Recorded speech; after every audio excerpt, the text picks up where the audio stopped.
Hello, audience. So, YouTube is still basically having my views for some reason. It started a few days ago, and everything just kind of tanked to about half. It's rather odd. Like, I look at the real-time count on the videos, and they're substantially lower than I've had in like a year. But if I go to the actual displayed views that you guys see, they're much higher, about double currently, what I'm currently actually getting on them. So while that's going on, I don't want to be putting out any videos that will be, real hard work, real intensive labor, because as I am sitting currently, I don't think or am not sure I will be getting the actual full revenue for my work, which is extremely frustrating. Like, I don't think I'll be getting what I'm owed in terms of the actual views, because I know the real-time views aren't the actual views. The one that's posted that you all are seeing that's higher is the actual view count after doing some tests. So that's obnoxious, but while we're waiting for this to be resolved one way or the other, I figured it would be a good time for me to do something that a lot of people have asked me to do, but I haven't really done because I feel like it's just kind of a quicker, easier thing, and I have a lot of videos that are not that I want to get done. So while that is happening, let's do a quick bookshelf tour, because I don't think I've ever done that, and I want to show you what I have currently in my setup. We're starting that now. Okay, so let's just get the knickknacks out of the way first, because I have a lot of knickknacks on my bookshelf. And, some of them need explanation, if we're being completely honest. Like tiny feet. I have tiny feet, as well as having some tiny hands with tiny hands. I can't justify having those, actually. I can't explain beyond the fact that I saw them in the store, and altogether they were less than $1, so I got them. I also have Friedrich. This is Friedrich. I don't think I've ever introduced him to the channel. I will readjust his position whenever I think of it, and, let him be in a new pose for life. So let's actually show you the bookshelf mainly. That'd be the smart thing to do. So we have tiny feet. We have hands with hands. I like the hands and hands. We have Friedrich. We have big hand, because let's just give everyone a hand here.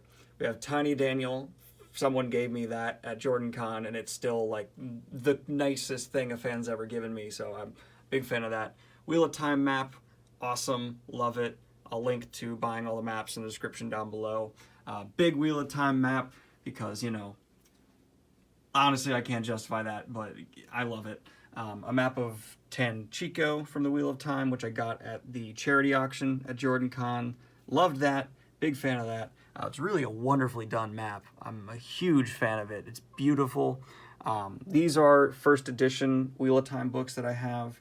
I think these are the only first editions I own. All the rest of the Wheel of Time up here is not first edition, unfortunately, although I do have a couple of the split releases they did when they briefly tried to market Wheel of Time as YA, which is a weird phase. I also have my Brandon up here, a little bit of Brandon mixed in as well, because it's the family. It's the family of love that I'm a big fan of. We have my JordanCon badge. Got it at JordanCon. Proud of that. Love that. First fans interactions. Lots of memories there. To all the people I met at JordanCon, I have not forgot you. I promise. Couple Lego things, because I don't know where else to put them. I just pointed at a light bulb when I said Lego. Another tiny hand. I don't know why I have so many hands on my bookshelf. I really can't justify it. I'm sorry. Now, we have Elliot Brooks's wonderful Peace and Turmoil on display there, because that's the first book that a friend of mine has ever written. So I'm weirdly proud of that. It's great. 1 edition of Lord of the Rings, 2 edition of Lord of the Rings, 3 edition of Lord of the Rings, and I have more elsewhere. But here's my Lord of the Rings. We also have Silmarillion. We have a couple of the in-betweeners or additionals. Letters of J.R.R. Tolkien. Legendary and Podcast card. Check them out if you haven't already. They're wonderful. Wheel of Time spoiler sticker. That's still sticky. Check out their podcast if you're a Wheel of Time fan. And a candle that Elliot sent me, along with her book. No, that was sent at a different time. But I also appreciate that. More Middle-earth things. I don't think I've properly represented just how big a Middle-earth nerd I am on the channel. I've kind of kept that under wraps a little bit. We have more Wheel of Time. This is the Wheel of Time D&D game and the New Spring graphic novel. 2 of the Powder Mage trilogy books, the second and the third, because I don't know where I put the first, honestly. I think I lost a book, which makes me sad.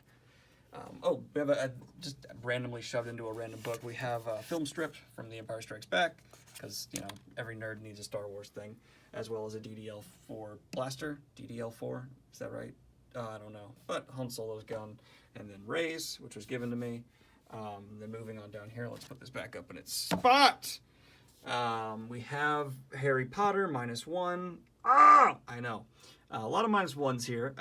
We have Forgotten Realms, beautiful Forgotten Realms, Black Leopard, Red Wolf, Hitchhiker's Guide, Fahrenheit 451, T.S. Eliot. If you'll notice this, and a lot of people will probably be severely bothered by this, my bookshelf is a chaotic mess of what the hell. And that'll probably bother quite a bit of people.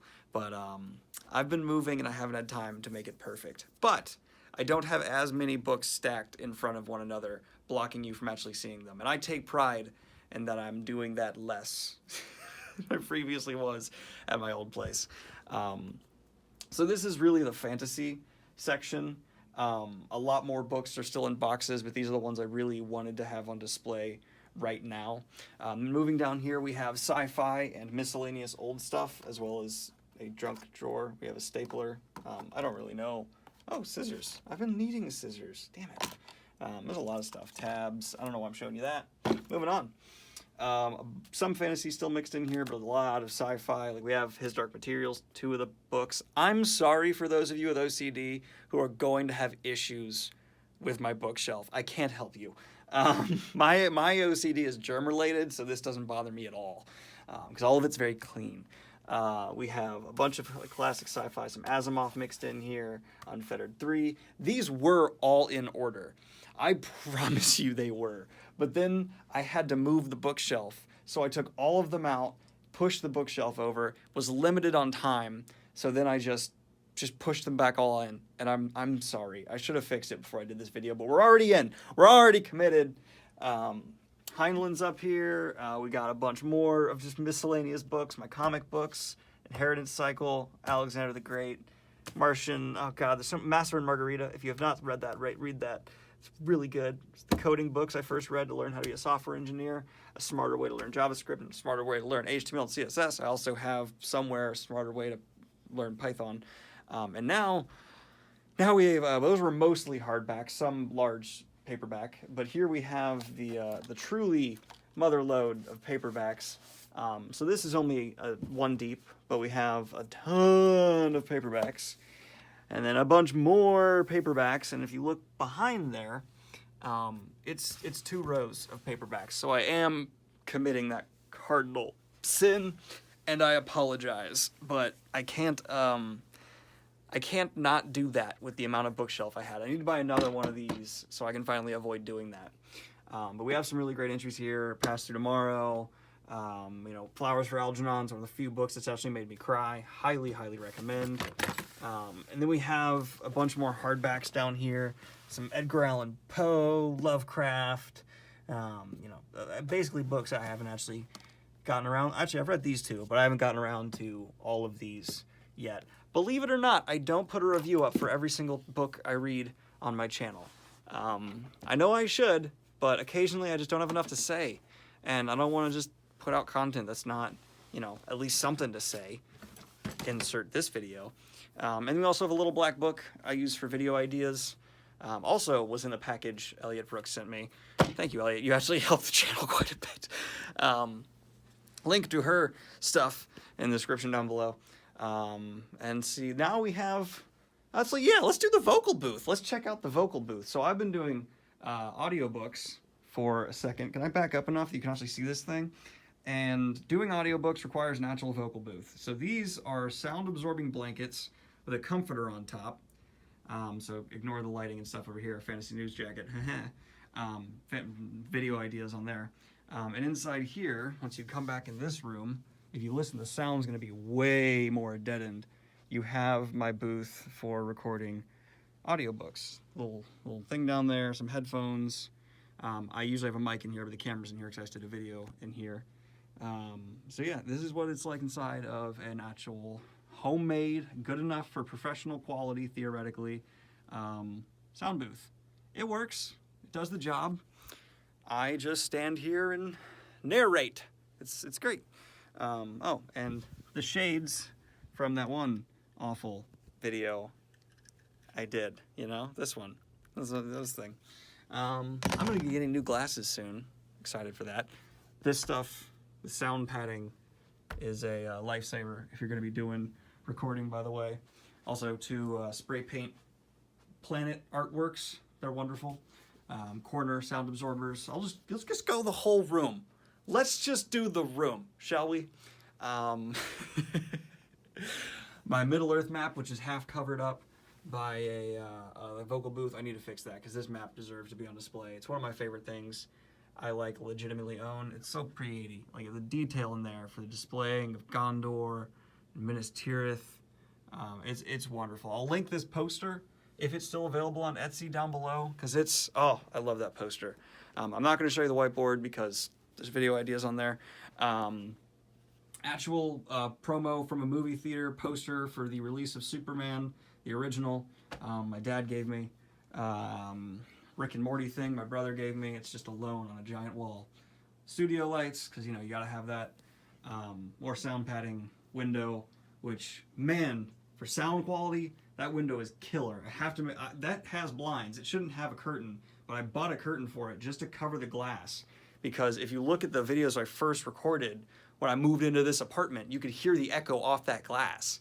It turns out glass is super sound reflecting and is completely detrimental to having any kind of decent sound quality. This is a desk that I got off Amazon. I did not expect to be recording the whole studio, so this is not up to cleanness standards. But we're just gonna go for it.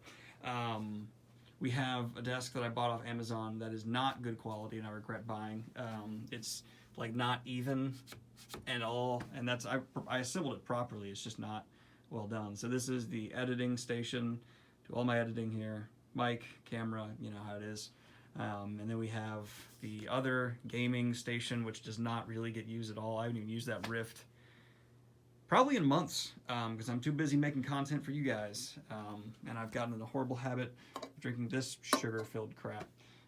And I use this for recording audiobooks because you need to have a Kindle because reading off paper, at least in my experience, the way I do it, causes too much noise and it gets picked up, so I can't do that. So I use a Kindle, and that's been a blast. And the one last thing I want to show you, and then we'll stop this weird video, is I am a huge chess nerd. I don't think I've ever talked about that. I love playing chess with my dad. Really, I love teaching people chess. I'm going to try and start teaching Maddie chess. And one of the most prized possessions I have, one is a chess board my dad gave me, but that's not in here, so we're not going to go over that now. But another is when I was in Scotland at the castle there, I spent way too much money on getting this wonderful chess set that I'm a very big fan of. It's a recreation of a royal chess set, and I think it's absolutely beautiful. I love the pieces here. Can I get better light on this? Let's just, here, how about this? I love them. I think they're great, and I really do enjoy chess sets and chess. Maybe maybe that's what I should first stream on Twitch. That'll get the viewers in, right? Me playing chess against random people from the audience. I'm willing to say I'm an okay chess player. I'm not great or good even, but I win occasionally, and I have fun doing it. So that's been my little studio tour. I hope you guys enjoyed. Like and subscribe if you've not already.